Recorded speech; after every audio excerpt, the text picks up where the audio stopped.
Salve, salve, trilheiros! Aqui, professor Arthur Cassiani, assistente jurídico do Tribunal de Justiça do Estado de São Paulo, aprovado no certame de 2021, trazendo para você, aqui no Trilhante, Estatuto da Pessoa com Deficiência, voltado para o certame do TJSP. Não obstante, você possa utilizar essas aulas para todos os concursos envoltos ali ao Estatuto da Pessoa com Deficiência. O único porém que eu preciso fazer, a única ressalva, é que aqui nessas aulas nós iremos explorar do artigo 1º ao artigo 13º e então do 34º ao 38º, seguindo exatamente o edital do TJSP. E justamente nesses artigos estão concentradas as predileções do examinador, mesmo quando é englobada toda a legislação. Um ponto ou outro fora da curva, mas em regra a gente tem muita coisa aqui a ser explorada. É uma legislação muito bacana, muito importante que a gente vai ver aqui no Trilhante, viu? Vamos lá! Qual que é o objetivo do estatuto? Antes disso, a gente vai efetivamente se ater à legislação, viu? Vocês vão ver que nessas aulas aqui a gente vai se apegar à lei, porque a VUNESP traz o texto de lei. E normalmente não são questões muito cabulosas, mas que você precisa saber a diferença muitas vezes entre uma minúcia e outra, entre um instituto e outro. Vem doutrina em PCD? Não, lei seca. E por isso a gente vai estudar lei seca. Qual que é o objetivo do estatuto? O objetivo do estatuto é basicamente assegurar e promover em condições de igualdade o exercício do quê? De direitos e liberdades fundamentais por pessoa com deficiência, visando a inclusão social e visando a cidadania. É um texto muito bonito, é um texto muito importante, você precisa conhecer para a sua vida. E esse texto, ele tem como base a Convenção sobre os Direitos das Pessoas com Deficiência e o seu protocolo facultativo, que foi confirmado, que foi ratificado pelo Congresso Nacional por meio do Decreto Legislativo número 186 de 2008. Então temos aqui a base da nossa proteção à pessoa com deficiência. Quem é a pessoa com deficiência? Vocês vão ver que durante todas as nossas aulas aqui de PCD, e são poucas a propósito, porque o edital ele é bastante limitado nesse sentido, eu vou sempre trazer uma pergunta e a gente vai responder com o texto de lei, porque assim facilita a memorização. Quem é a pessoa com deficiência? O artigo 2º nos responde. Considera-se pessoa com deficiência aquela que tem um impedimento de longo prazo de natureza física, mental, intelectual ou sensorial. Portanto, se vier na sua prova um impedimento de médio prazo, ou de curto e longo, tá errado. É de longo prazo, isso aqui é essencial. Tudo que tá em negrito é muito importante porque é aí que normalmente o examinador vai inverter. Vai trazer um médio prazo, beleza?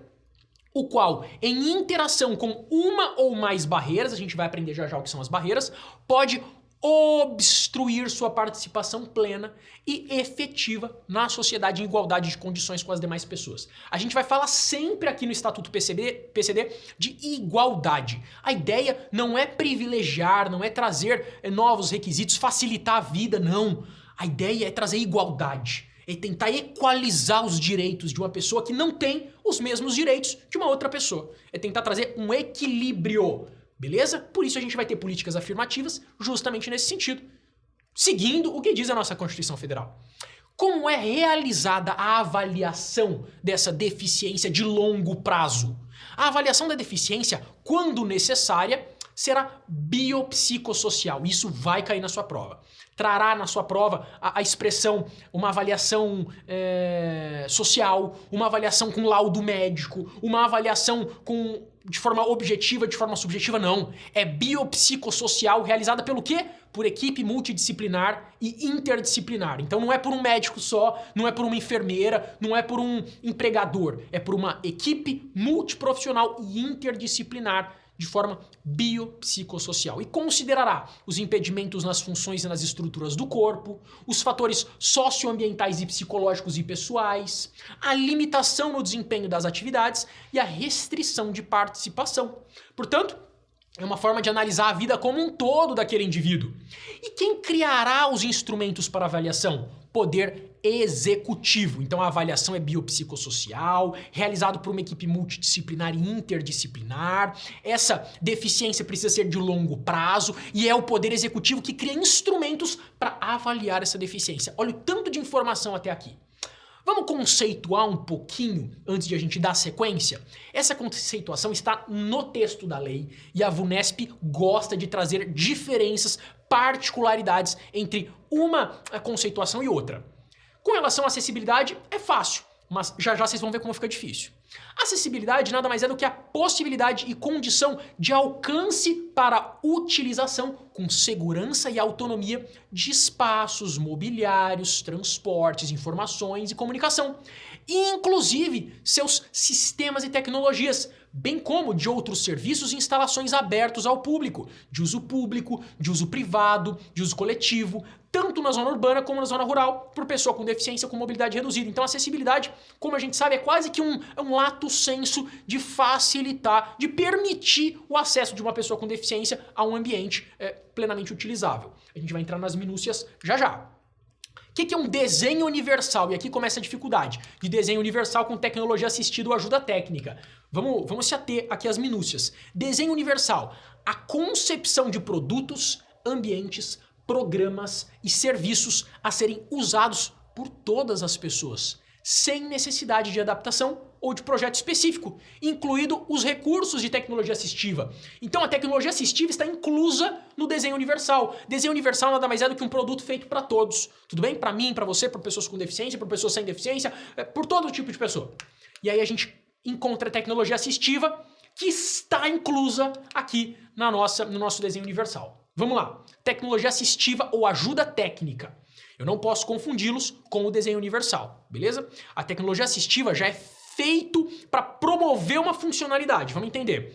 Produtos, equipamentos, dispositivos, recursos, metodologias, estratégias, práticas e serviços que objetivem a promover a funcionalidade relacionada à atividade e à participação de pessoa com deficiência ou com mobilidade reduzida, visando a sua autonomia, independência, qualidade de vida e inclusão social. Então, no desenho universal, eu tenho um produto para todas as pessoas.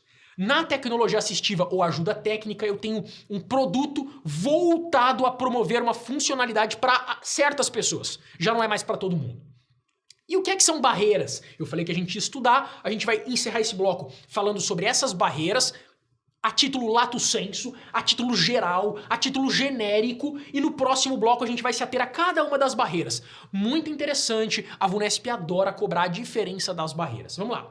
Barreira nada mais é do que qualquer entrave, obstáculo, atitude ou comportamento que limite ou impeça a participação social da pessoa, bem como o gozo, a fruição e o exercício de seus direitos à acessibilidade, à liberdade de movimento e de expressão, à comunicação, ao acesso à informação, à compreensão, à circulação com segurança, entre outros. Então, barreira não é só um impedimento de um cadeirante quando ele tem uma escada e não tem elevador. Não é só aquilo barreira. Barreira é um comportamento de um segurança que diz, olha, apesar de aqui ter o elevador para você, que necessita de cadeira de roda subir, ele não está autorizado, é só para autoridade. O senhor, como não é autoridade, é só um cidadão, não vai poder se utilizar desse elevador. Sinto muito. Isso é uma barreira comportamental. Por meio de um comportamento, de uma atitude, eu discrimino uma pessoa que precisa daquele instrumento, daquele elevador, por exemplo, para participar de uma reunião, para aceder àquele estabelecimento. Perfeito? Barreira é tudo que impede, seja físico, seja subjetivo, seja psicológico, seja por meio de argumentação. E a gente vai se ater às especificidades das barreiras já já no próximo bloco, aqui no Trilhante. Te vejo lá.